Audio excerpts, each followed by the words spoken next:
So if you've had a hysterectomy and your back is killing you, well, it's not all in your head, and it's not just aging. If you're missing an internal anchor that was once there, well, your back now is paying the price. So in the next 5 minutes, I'm going to teach you exactly how to fix this. So therefore, you can have more confidence and feel better about your body now after a hysterectomy. Now, most people don't explain how that internal structure has been disrupted, and that's because that structure changes. If you're just trying to do stretching and help your back pain that way and it's not working, well, you're actually missing a lot of that support and stability around your spine.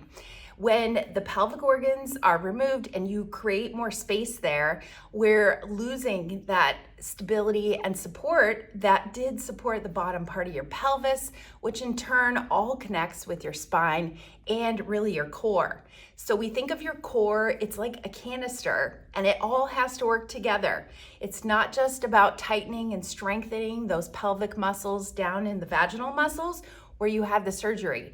Instead, it's about how that system all has to work together, and that's what we're going to talk about today in some fixes and the best types of exercises that you can do to really support your spine in a better manner. It's really important to notice that you have to strengthen what's called your transverse abdominis. That's a deep abdominal muscle under those six-pack abs that we once had. And those deep abdominals, they act like a corset around your spine and they help support it. So when you're bending, twisting, moving, those muscles need to kick in first. And many times, any of those muscles, when you've had a surgery, become disrupted. And so we need to train them how to work again.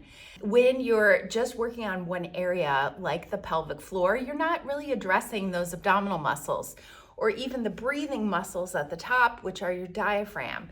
So we want it to all work together in sync, and therefore that can be a big red flag if you're experiencing any pain or discomfort somewhere that tells us that core system is not working appropriately.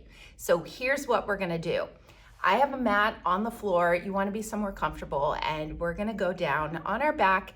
So therefore we can learn some simple tricks to really get your brain to connect to your body again. So here I am on my back, and we want to think of our pelvis down here by our hips as a place where we're going to get that air when we're taking a deep breath, and we're going to get the air down here rather than up in our neck and shoulders. So take a deep breath with me, in through your nose and out through your mouth. If you repeat that 3 more times and you notice that you're breathing from up here in your neck and shoulders, try instead to get that air down into the lower belly and into the pelvis. So practice it with me. Inhale through the nose. Exhale through the mouth. You should feel your belly rise and fall. On your inhale, your belly expands a little bit, and then on your exhale, it sinks in a little bit.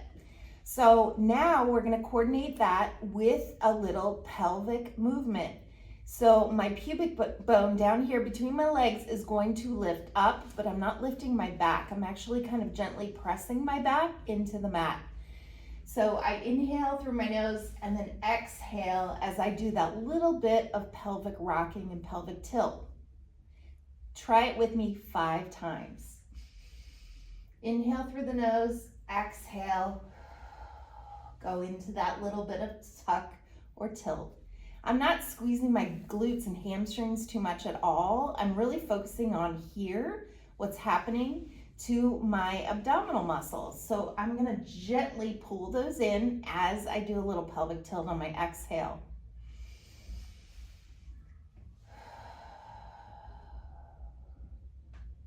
And one more. Inhale through your nose, exhale through your mouth.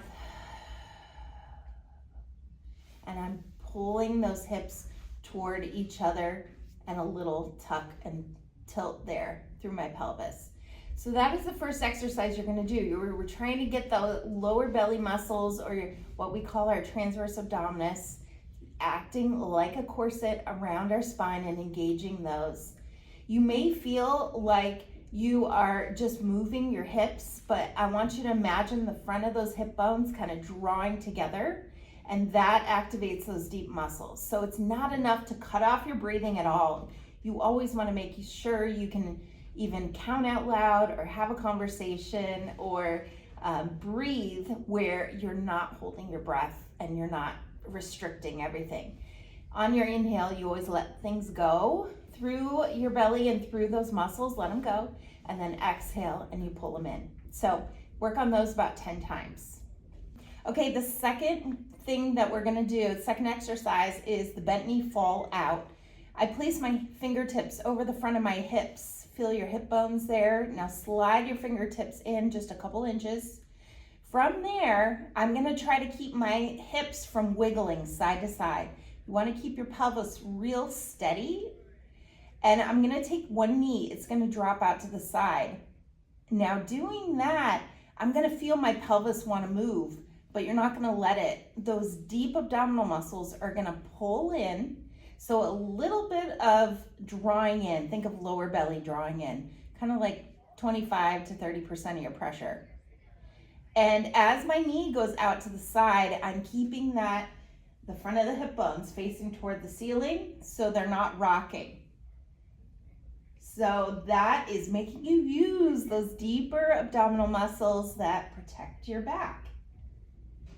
Use your breath with it. So I'm not going to tell you exactly where to inhale and exhale, but you would just want to make sure you're not holding your breath. I'm inhaling as I drop one knee, and then exhale, I bring it back in.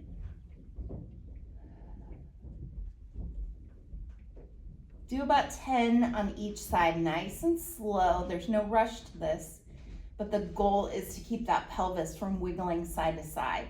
These are some basic Pilates type moves. So if you've ever done Pilates mat exercises, these are important for engaging that deep core.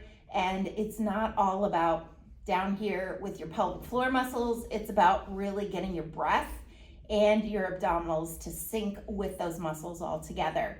So that way your brain can automatically kick in and do this when you're lifting anything, when you're getting in and out of the car.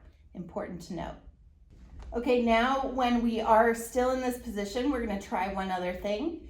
I'm gonna bring one knee up to a little march, and then I'm gonna slowly lower it down, trying to keep, again, that pelvis real stable so it's not rocking and it's not moving. You can think of a little pressure into the mat with your lower back, but I'm still keeping that breath. So I'm exhaling as I lower, I inhale as I lift, and I exhale as I lower. If you're not thinking about this part of your body through your deep core muscles, it's gonna be very easy. But that's the point. You don't want it to be easy. You wanna use control and stability, and that's how you're going to just think of floating your leg up, floating your leg down, but you're engaging those muscles, pulling in a little bit to keep your pelvis from tipping forward or rolling back. We're keeping nice stability here. So do about 5 to 10 times on each side there. And this is a little routine that just those 3 exercises can make a big difference when you're focusing on your breath and you're focusing on the right muscles and you're allowing some support here because my knees are bent. In these exercises, I'm having a little more support on my back. My back's gonna hurt more if I'm down here or if I'm standing for a long period of time because you don't have those muscles working and supporting you for endurance. And so therefore, it's gonna start getting a little irritated. So we want to do this because then you have carryover to your daily life when you're moving and you're walking and you're standing for a long period of time. So we have the breathing with the pelvic tilt, we have the bent knee fall out, and then we have the slow and controlled marches.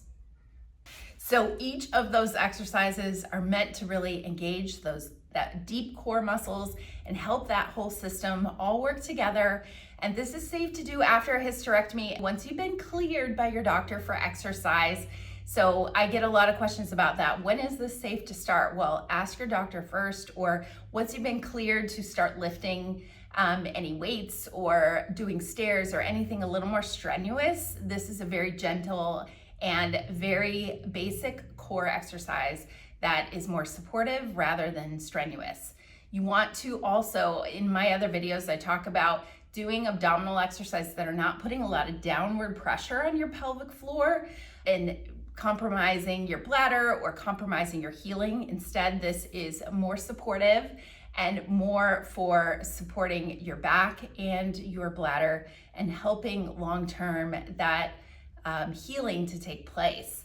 Now, I have more videos in full exercise routines to do that are 10 to 15 minutes or even longer on my post-hysterectomy reset program. So I'll put the link there below, and stay on this channel, watch the next video all about wearing abdominal binders. Should you be wearing them after a hysterectomy?